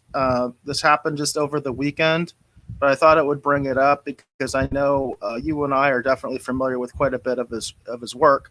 This is from MeTV, which, by the way, I wanted to be very specific in using MeTV for this article because MeTV actually has Buck Rogers every Saturday night. So this is a obituary, unfortunately. It says, "Rest in peace, Felix Silva, cousinette of the Addams Family and Tweaky on Buck Rogers." It says Silva was one of the few surviving cast members of the Addams Family. He was 84 years old. Felix Silva was a fixture on classic television, though you rarely saw his face. The Italian-born actor began his showbiz career as a circus performer, coming to America in the 50s to tour with the Ringling Brothers and Barnum and Bailey Circus. His first familiar television role came in a 1963 episode of Bonanza called Hoss and the Leprechauns, in which he played one of the leprechauns who encounters Hoss Cartwright. 2 years later, Silva found himself in a reoccurring role as the shaggy cousinette on The Addams Family. The character, hidden behind head-to-toe hair, was an original creation for the television series and not taken from the Charles Addams cartoons. The hot and heavy wig Silva wore was originally made of human hair, he told the Los Angeles Times in a 2014 interview, until the crew realized how highly combustible this costume was. Quote, "All the guys on the set smoked," he explained. "The producers worried that I might step on a smoldering cigarette and go up in flames. They gave me synthetic hair, which was flame retardant." It also goes on to say that he did appear in some of the Sid and Marty Krofft productions, H&R Puffin stuff. Obviously, he was also featured in Battlestar Galactica, as well as Buck Rogers. I didn't realize this. He actually was Lucifer. Did you know he was Lucifer? No, I didn't realize that. I had no idea. I had no idea that was a little person. I thought it was like a normal person, and they just put a head on top of it, But it says most will remember him, however, as the physical performer behind the robotic Tweaky on Buck Rogers. And of course, Looney Tunes legend Mel Blanc provided the voice of Twiki, at least for most of the show. In season 2, he also appeared as the blue-skinned, white-haired alien ODX in Journey to Oasis, which, by the way, as a kid, I loved that episode and I loved that character. I always thought that character was a lot of fun. Yeah. So, Felix Silva, one of those guys that obviously, goes way back in the business and, had to perform in some very, very tough performances. You know what I mean? Like in these costumes and things, like as they mentioned in the article, that basically his life was almost in danger because they had so little regard for him, at least initially on the Addams Family, which is very common for a lot of performers that perform in some sort of a suit. And unfortunately, a lot of little people, I think that was the case, that a lot of them were actually subjected to possible danger in what they were doing. So he was around for a long time. I remember seeing him at several conventions. In fact, I remember seeing him at a Star Trek Vegas just a couple years ago. I didn't have a chance to go up and talk to him, but I do remember seeing him there. But I do, my one story with him is back in the day with Phoenix Comic-Con. I talked about this when Jeremy Bulloch passed. We did try to do a special thing to introduce him on stage with Jeremy Bulloch as Jeremy Bulloch introduced a film. Unfortunately, the timing was all messed up, and we didn't get to do it on stage, but we did get to surprise Jeremy Bulloch later that Felix was there because he was like a very late addition, to the roster of our guests that year. And so I do remember the two of them interacting and having that little moment together. So rest in peace, Felix Silva. I'm not sure if you were aware of his passing, Dave. It's one of those things I thought I had heard something about it, but then I've been so busy. I think this will sound bad. I guess I did kind of miss it. The only reason I found out about it was because I have a friend on Twitter who always does the the hashtag MeTV Buck Rogers tweets. Yeah. And I usually watch Buck Rogers a lot on Saturday nights on MeTV. A lot of times I just have it in the background because I've seen the episode literally 100 times. And I saw him hashtagging about it and I was like, oh, damn, So that's how I found out about it.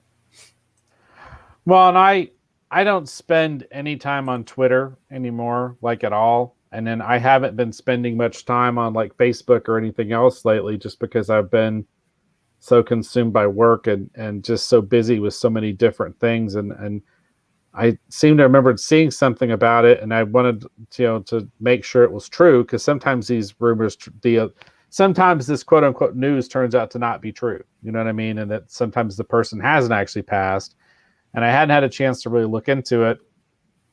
And then now I feel really bad because I guess I missed it. My experience with Felix was he was at a bunch of different conventions I was at over the years. And one of my fondest memories actually of him was we were at an anime convention somewhere. We were promoting Bushy Tales, and we just seemed to be like in the same con circuit. I refer to it as the con circuit. We seemed to be like on the same track, and we kept showing up the same conventions. And I had actually at that point talked to him a couple different times, and we were all in the same hotel like breakfast area having breakfast together. And I said hi to him as we came in, and we ended up talking to him for just a little bit. And then these anime kids came in, and they just knew me as the Bushy Tales guy, and they wanted a hug. It was really weird. And it was just so strange. As people are at anime conventions sometimes. So. Yeah. And I remember Felix didn't quite know what to think about that. And I was just like, it's anime kids. What do you expect? No, yeah. I actually, I think it was the convention before that. I got a chance to talk to him for a little bit, and he signed a photo for me, and it's up here on the wall. I actually have Felix also with Gil Gerard and actually Aaron Gray. They're all together, and it's the classic Buck Rogers, Tweaky and Buck and Wilma and their classic styles. Yeah, I didn't realize he'd passed. He always seemed like a really nice guy every time that I did get a chance to talk with him, and he seemed to be really, really good with the fans. And it's I don't know. I feel really bad because I didn't share this or anything, because it seems like I did. I apparently just missed this. It happens. It happens all the time. I think it's actually happened on the other side with us before, where you brought up a celebrity death, and I was like, oh, I had no idea. So sometimes it just depends on what what information you're getting from. I do follow MeTV. That is one of the ones I also follow on Twitter. So I do see a lot of their tweets and stuff like that.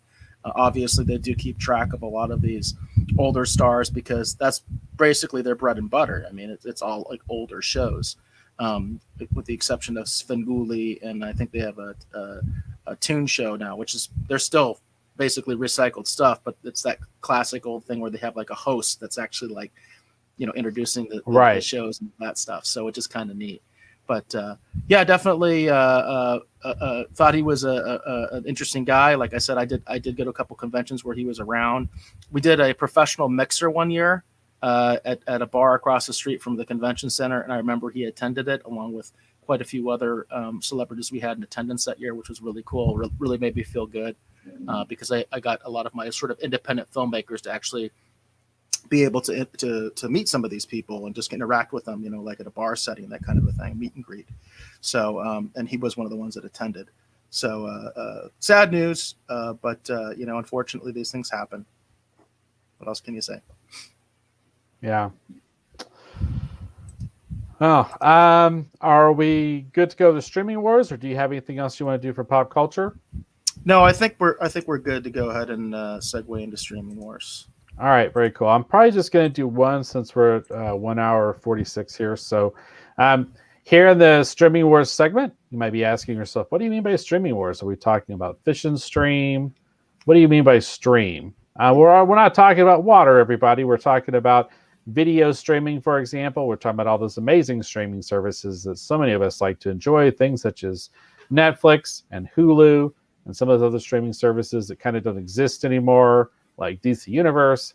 That's what we like to talk about. That's what we like to cover when we discuss the streaming wars. All right, so Eric, do you want to go first, or you want me to go first?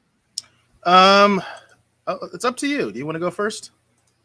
Yeah, I guess I can. Let me get my link pulled up. I'm just going to do the one, I think, which is kind of the big one. I wasn't going to mention this, actually, as we were kind of discussing what to talk about here on the show tonight. Eric thought, well, this is definitely worth bringing up. We need to talk about this. So this is on Variety, obviously Variety.com. This is by Cynthia Littleton. Apologies if I'm saying it incorrectly. This story actually did break today. This says Disney and Sony set massive movie deal bringing Spider-Man films to Disney+. We gave this just a little bit. Again, if you want to read the full article, I'm going to recommend you go to Variety and read that. We're just going to do just a little bit here, and then we'll start the discussion. So Disney has set a massive movie licensing pact with Sony Pictures for the U.S. that promises to bring Spider-Man and other Marvel properties to Disney+, starting with Sony's 2022 release slate.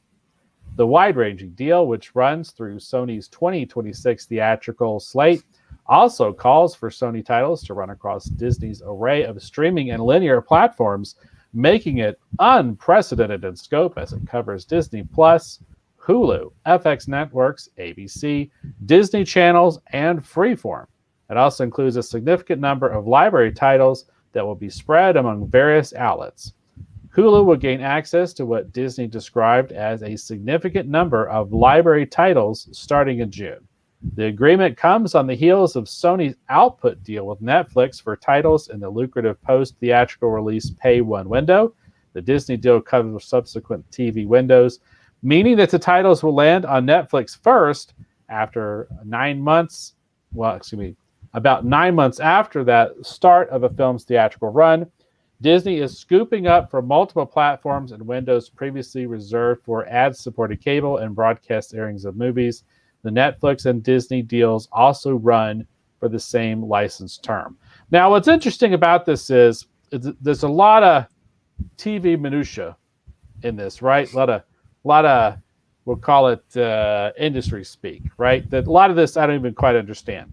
The funny thing about this is that I've seen some coverage on this, and people have been taking a different angle on this, saying that because of this deal, it means more of Spider-Man is now more officially, legitimately in the MCU, which is interesting. I'll have to dig into this further, but based on this just sounds like a rights deal, right? So, Yeah. What's really interesting about this is last week we covered the Netflix deal, and I wasn't aware of this story actually until you started talking to me about it before we got set up. And I was really shocked at first because I was like, well, what happened with the Netflix deal? So obviously what it sounds like is basically Netflix is getting sort of like that premium sort of first deal that you traditionally, I think, would get from what they call transactional VOD, right? That's like, your iTunes, right? Your old PlayStation store, your Amazon Prime, where you download a movie, right? That stuff generally comes out before stuff starts streaming on a platform. It sounds like Netflix was able to get that for themselves, whereas what Disney has done is they've kind of taken those rights, as it mentions in the article, that traditionally you would have like for a cable channel. That's one of the reasons, for instance, that HBO Max has New Mutants. It's because New Mutants is on HBO, right? There's a deal right. That they did that basically put New Mutants on HBO, and HBO Max has been able to basically get anything that's on HBO on their streaming platform. So it gets very complicated, and it's kind of funny because my Streaming Wars article is also about how complicated some of this stuff gets. So I think they're actually going to supplement each other very well. But yeah, what is interesting about this more than anything is, my take on the deal last week and Netflix deal was that this was a big victory for Disney, and Disney really, really kind of screwed the pooch. And it sounds like that wasn't the case. What Sony has done is compromised. Which is really good for Sony, right? Because basically Sony now is going to have two solid revenue streams. They're going to get money from Disney, and they're going to get money from Netflix. All the while, not put any of this stuff on Crackle, which is their streaming service, right? It's really interesting that Sony's approach to the streaming wars is definitely different than all the other big studios. Yeah, it's interesting. But like they're playing nice. They're playing nice. Yeah, they're exactly. They're spreading the wealth. Well, and it's crazy too because, like I said, the coverage I'd seen, the reason I was aware of this deal is because, like I said, a lot of the people who I typically follow, their takeaway from this is that, like I said, well, Spider-Man's officially in the MCU and like in a more legitimate manner. And that sounds like the Michael Keaton thing. I mean, that's just pure hype. It's Spider-Man has already been part of the MCU since Civil War. So what? You know what I mean? Seriously? Well, I think it's because people want to see like this character who's here on screen right here. Like people are wanting to see Venom in an MCU movie, right? So I don't know. I just find it interesting. Like I said, I'm going to have to look into this further to see if there's some angle to this that I'm missing at the moment. But like I said, that's kind of the approach I've been hearing in relation to this, when in reality, this is just a really interesting sort of like a rights deal. You know what I mean? Which kind of helps to further explain, like I said, some of that weird stuff that doesn't make sense to me. Because I talked about before about how I still don't understand why it is that, HBO Max has all the Blade movies and New Mutants. Right. And I was just touching on New Mutants, and it's probably similar with Blade as well. It gets into the cable deals versus the streaming deals, but now you have them merging together. That's what's happening. So basically, for instance, with the Disney Channel, which is a cable network, right?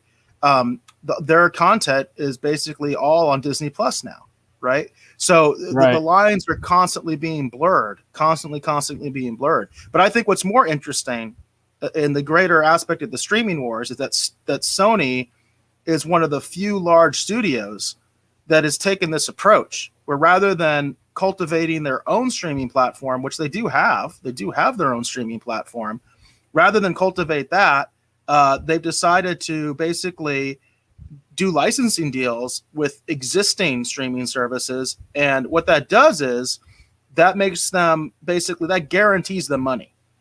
That's what that does. But it also caps that money, right? If you have a subscription service, in theory at least, there's no cap, because the more subscriptions you get, the more money you're going to get. But and that's also true with the transactional video on demand as well. The more people download that movie, the more you're going to make. But there's no guarantee there. What's interesting here is that Sony is going the other route and basically saying, we want guaranteed money. And they're playing nice with the other big streaming services, which most people acknowledge Netflix and Disney Plus are the two big streaming services. And they've kind of helped, in a way, they're helping to choose the winners of the streaming wars. Well, what's interesting when you talk about Sony having their own service, are you talking about Crackle? Yeah, they have Crackle. Well, I'd seen a report somewhere that they'd actually sold Crackle to the Chicken Soup for the Soul Entertainment or something. It's like this really weird. Did you not see that weird news article? No, I had not. I was not aware. Yeah, it was a really weird thing. It says they sold the majority stake to Chicken Soup for the Soul Entertainment. That's true. I wasn't aware of that. And it was, I had been meaning to bring that up on the show because I just thought that was so weird, because I was like, the guy from the secret videos, like, why? Like, what in the world is he going to do with it? So I don't know. That's the thing. It's like there's so many weird facets and different things happening in the streaming wars. To me, it's almost impossible to keep up with all of it. Well, it's funny that you say that, because as I'm trying to get caught up on that issue with Crackle, it says that the part of this is that they're going to be doing a Crackle Plus. Crackle Plus. Yeah, definitely. That's something to talk about on a future installment. And that's an old article too. That is an old article. That's funny. I wasn't even aware of this. So I don't know where they are with that particular plan. Because certainly this would not, what's going on here would definitely not jive with a Crackle Plus. If they're in a Crackle Plus, you definitely want to keep Spider-Man in-house. So that may have fallen apart. But yeah, it does say that was part of the initial deal. And I'm just reading this Hollywood Reporter article. That's an old article from like 2019 where they talk about that Sony sold the majority stake to Chicken Soup for the Soul. So yeah, I wasn't aware of that, but apparently it was part of a deal to start their own streaming service. So I'll have to look that up and try to get more information on that, because it sounds like that would be an interesting story of possibly something, a planned streaming service that never really got off the ground. Yeah, I mean, and you know, you would think that seeing everything that's going on, you know, if it doesn't look like it's going to work, you know what I mean? It might make sense just to cut your losses and move in a different manner, like what it seems like they're doing now, as reported by this Variety article. You know what I mean? So, yeah, because it's so strange, the whole thing. Well, getting back to the complicated nature of how these rights deals and everything work, I thought this was interesting. This is a Variety article. And I actually initially heard about this from our friends at Orville Nation, from PJ. He was tweeting about this, and I found this really interesting. So it says the WGA, that's the Writers Guild of America, settles a $3.4 million settlement with CBS. Wow, this is really messed up. CBS for All Access. So basically, I will paraphrase this. The Writers Guild of America has made a $3.4 million settlement with CBS All Access for streaming residuals. So it says the WGA West has reached a big settlement with CBS over underpaid residuals for shows made available on the CBS All Access streaming platform from its inception in 2014. The Guild disclosed in a letter to members Thursday that has negotiated a settlement worth $3.4 million to cover 62 series featured on the subscription streaming service that CBS unveiled in October 2014.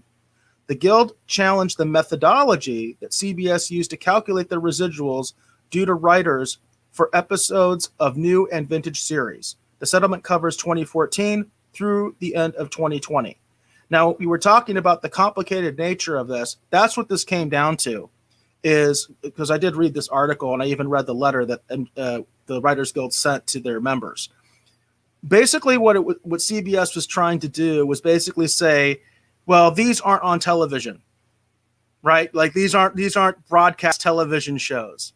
So they were trying to basically cheat the guild members out of their residuals with that argument. That's what it comes down to. That's the bottom line. Well, we see that kind of happening all over the place too. You know what I mean? In lots of different ways where, you know, the different companies are going, well, it's digital. It's not the same thing. Exactly. Like what do you mean it's the same thing? No, it's not. You know what I mean? It's curious how this idea keeps recircling, you know, where the large companies are, you know, these corporations, such and so forth, are trying to go, well, it's not the same thing. It's on the computer. It doesn't count. Right. Yeah, that's exactly what you have. And then it's kind of funny, you know, with the article you were just talking about, that's another way that they're sort of exploiting this in a completely different direction. They're saying, okay, well, the stuff we're doing with Netflix, that's like the streaming deal. Now, the stuff we're doing with Disney, that's like the TV deal, right? Even though they're both streaming platforms. That's how complicated and weird it's getting. But in this case, wow. This was a situation where basically they were trying to keep from paying residuals to the actual writers and creators of these shows. I love the fact that they chose to use Discovery as the branding for this article, just to show, you know, the CBS the CBS cheating its workers. That's some good branding there for Star Trek Discovery. Way to go! You know what I mean? Way to go! That's what you're known for in the industry. It's for cheating your writers. Well, it's interesting because it makes me think of, they worked at DC. We had these contracts we used to sign. It basically kind of every book had kind of like its own contract. It had its own thing, and then at one point there was some additional verbiage being added that was sort of like to try and cover, you know, what would happen with the digital rights, right? Right. You know, for things going to Comixology and whatever. And one of the nice things that DC did was they had a writer in there and they had a plan in there, so we could actually see some royalties from the digital sales, which was kind of nice. But I